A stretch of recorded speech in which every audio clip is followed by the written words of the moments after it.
What's up, guys? Welcome back to the Nightowl channel, and welcome to the third episode of the Dynasty Warriors series. In this episode, we'll be going over a guy named Cao Xiu. Now, Cao Xiu has been an NPC, a non-playable character, for a very long time. Ultra, near the enemy camp. In Dynasty Warriors 9, he finally has the ability to become a playable character, and he's no longer just a face in the crowd, but somebody who can perform these awesome counter tornado kicks.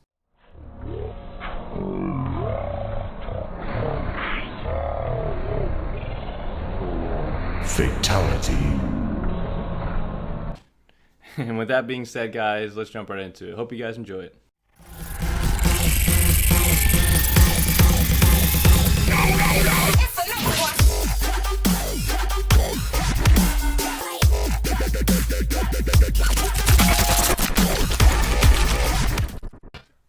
So Cao Xiu obviously is a member of the Cao family, and the guy who created the Wei Kingdom and basically forged a path with the Wei Kingdom and making the blue team. His name is Cao Xiu. So he is actually Cao Xiu is actually the nephew of Cao Xiu, the king, the ruler of the Wei Kingdom. So he's definitely in a good position to be. Also, he was also hailed as a wonderful archer and the loyal stallion of the clan, where along Cao Chun, which was another member of his his family, was known for leading the famed cavalry known as the Tiger Leopard Riders. And with that being said, let's let Dynasty Warriors 9 introduce Cao Xiu. Nice of you to join us, Cao Xiu. Never did I expect that we would one day be fighting side by side. Cao Xiu. He was the nephew of the man known as the Hero of Chaos, Cao Cao. He lost his father at a young age, so Cao Cao raised him as if he were his own son. He was living a life of peace in Wujun when the tyrant Dong Zhuo rose to power. He quickly answered Cao Cao's call to arms for troops to take down the evil despot. Cao Xiu was determined to repay the long-standing debt he owed to the man he looked to as a father. Uncle, excuse me, my lord. You raised me almost as if I was your own son. I shall do my best to repay that debt on the battlefield. Yes, I have great hopes for you. He has great hopes for me. Nothing could make me happier. So Cao Xiu's character is built around this, he needs to pay off his debt to his uncle and, all of his brothers, or technically his cousins that he spent most of his childhood with. Now, I know he says it a lot, but it feels like he does it because he wants to, not because he's like, oh man, I gotta pay this debt off. It's more like, I want to help because you helped me. And his character revolves around honesty, which is his strength, which is what Cao Pi actually recognizes in him. Honesty is your greatest strength. So with him being so honest, when Cao Xiu makes a mistake, he automatically wants to, adjust or, tell on himself and kind of make up for it, hold accountability for himself. I mean, for example, when he was talking with Xiahou Yuan at the beginning, he was messing with him, and he thought, Cao Xiu actually thought he made a mistake, and he wanted to go, take accountability for it. But try not to overdo it. If you do, you're likely to stomp all over the wheat. What do you mean? You don't know? Our Lord has prohibited the destruction of farmland when fighting a battle.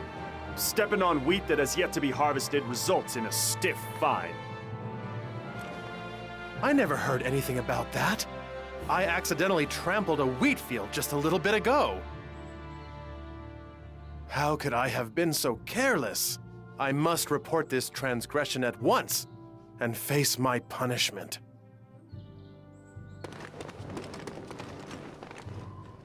Ah, he didn't even give me a chance to tell him I was just joking. Sorry about that, kid.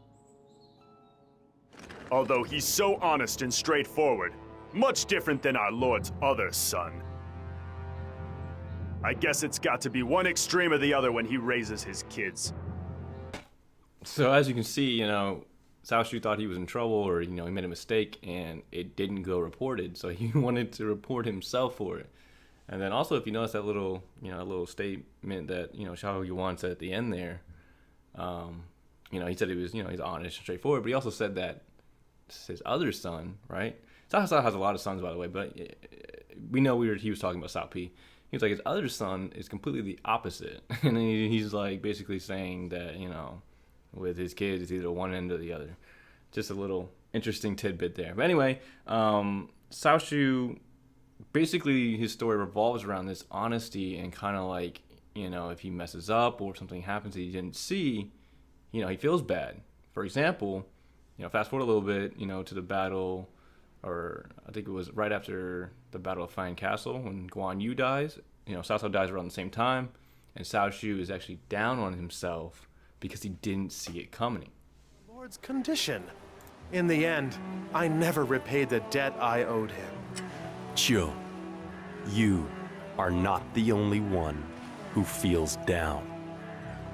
My father's death has shaken the core of the very land itself. However, if we do not overcome this grief, all of Cao Cao's efforts will have been for nothing. And as his children, we must set an example for others. Yes, you're right. I'm an important member of the Cao family. In times like these, I must try harder than everybody else. I apologize for showing such weakness. I promise to serve you with every fiber of my being, Master Cao Pi. Now, Cao Xiu is down on himself because he didn't see Cao Cao's death coming, and he didn't feel like he, paid basically his only father figure back enough.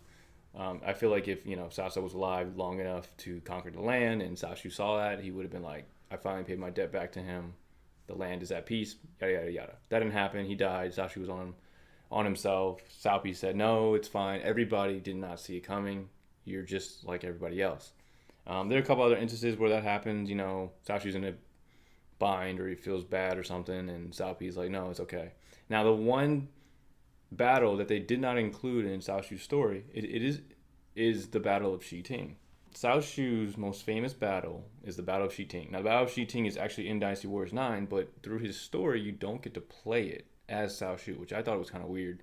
But the Battle of Shiting is his most famous battle. It's the Wei team versus the Wu team, blue versus red, and Zhou Fang, one of the red team members, one of the Wu members, actually tricks Cao Xiu. He lures him out to a castle. He's like, "Hey man, I'm going to surrender." He cut off his hair. He's like, "Look, I'm surrendering to you guys for sure."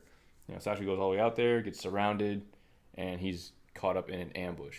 Everybody gets out to him. Cao Xiu actually gets rescued. He's fine, but when they get him out of the castle and they rescue him, Cao Xiu doesn't take it too well, but then everybody rallies him.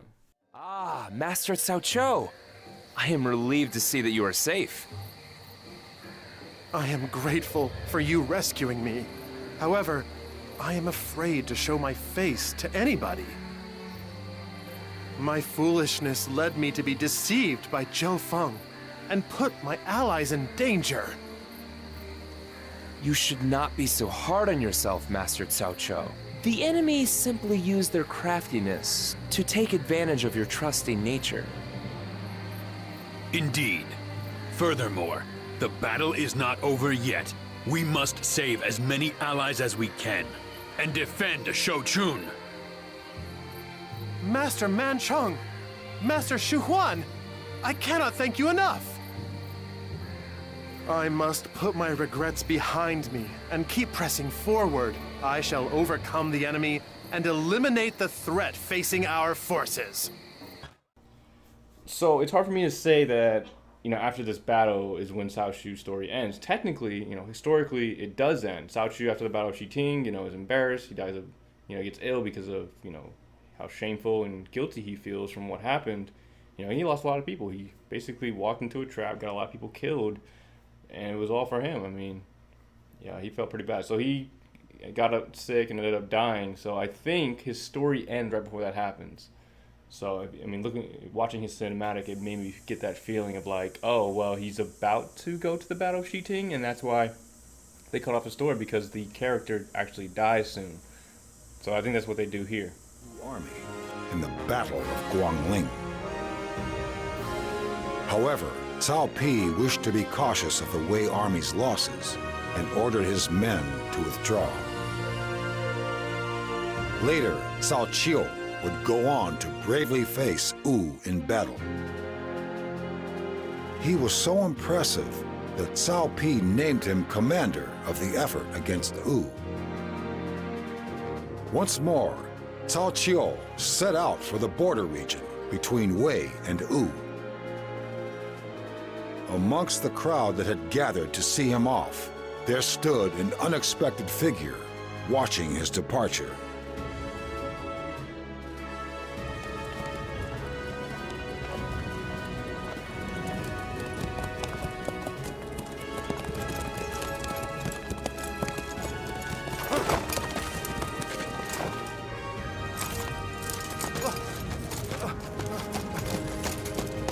Master P. I mean, Your Highness, why are you here? I'm here to see you off. What do you think? You must stop asking so many stupid questions. I'm forever thankful. Well, whatever. That is why we're friends. In these chaotic times, your honesty is much like a double-edged sword. But never fear. As long as I am around, that same sword will always be treasured. I am truly honored to have you say so. I will engrave those words deep down in my heart. I'm the thousand-league pawn of the Cao family. I swear to shoulder the burden of Wei's future and continue to run forward!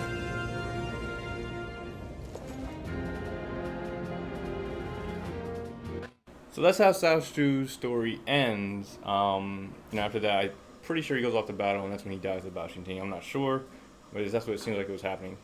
Cao Pi was seeing him off, and then stuff like that. So now let's talk about his weapon style that was given to him and his voice. His voice is fine. Again, he's a brand new character. I don't have any problems with his voice character. I think it fits him just fine. As we get into like the older Dynasty Warriors characters who have been around for a while and have their voice changed, that's when we really start talking about the voice change and stuff like that. And then also weapon change. I can't really complain about it. He didn't have any other weapons before that. He was just an NPC that was given whatever the NPCs were using. But his fan sword is fine. It fits him fine. But the only thing I don't like about it is that his initial attack. So every character has like a strong attack, and they have those specials that you can use. At least for the new characters. And the old characters, there's different stuff. Anyway, his initial attack, so his basic attack, it's weird because when I first used him, I would try to attack somebody as if I'm trying to use that weapon to hit them. But when you first use him, at least you do that, and then the sword, it's called a fan sword. Is what he uses. He uses a fan sword. So the sword leaves his hand, and it boomerangs around him in a circle. It just threw me off because if you're going against people who don't flinch, you're sitting there waiting for your fan to come back, and then you get knocked down. Place undefended is dangerous. I shall see to its defense. Yeah, it's just a little inconvenient if you're going against those opponents that don't flinch, especially the bosses and stuff. Because if you accidentally press X, on the Xbox or Square on the PlayStation, you're stuck. Your character just sits there as he just sits there as the fan goes around his body and waits for it to return. So it does damage to everybody around him, but the guy, that's not flinching is just sitting there. He could literally walk through it, hit you, and if you're playing on a harder difficulty, that's end game for you right there. Most likely, depending on who you're going against. Lu Bu would, you'd be slaughtered, but. Other than that, I'm not really a fan of the whole flying weapons ability. I never really liked that, especially I think even Dynasty Warriors 7 when they introduced Zhang Hui. Zhang Hui, how do you want to say it? He used the flying sword. I hated the flying sword. They were so dumb. It's so unrealistic. You have 5 floating magical items behind you. It's just. That game really changed the way Dynasty Warriors was. Dynasty Warriors 6 was okay. The elements were a little over-exaggerated. It wasn't needed, but it wasn't that bad to where they had floating weapons. Literally, that was his weapon. The name of his weapon was flying swords. And when we get to Zhang Hui, we'll definitely discuss that. But the flying sword was ridiculous. I hated the flying swords. They were just so dumb. And yeah, I'm not a fan of this one either. I don't like the weapon. Like, it literally, like, you just throw it and it has a mind of its own. I mean, I guess that's fine because, you know, Sun Shang Jiang used to have the chakras. I don't know if she still does, but she used to have the little chakras, and you can throw them and they'll, like, spin and boomerang back to her, which was fine.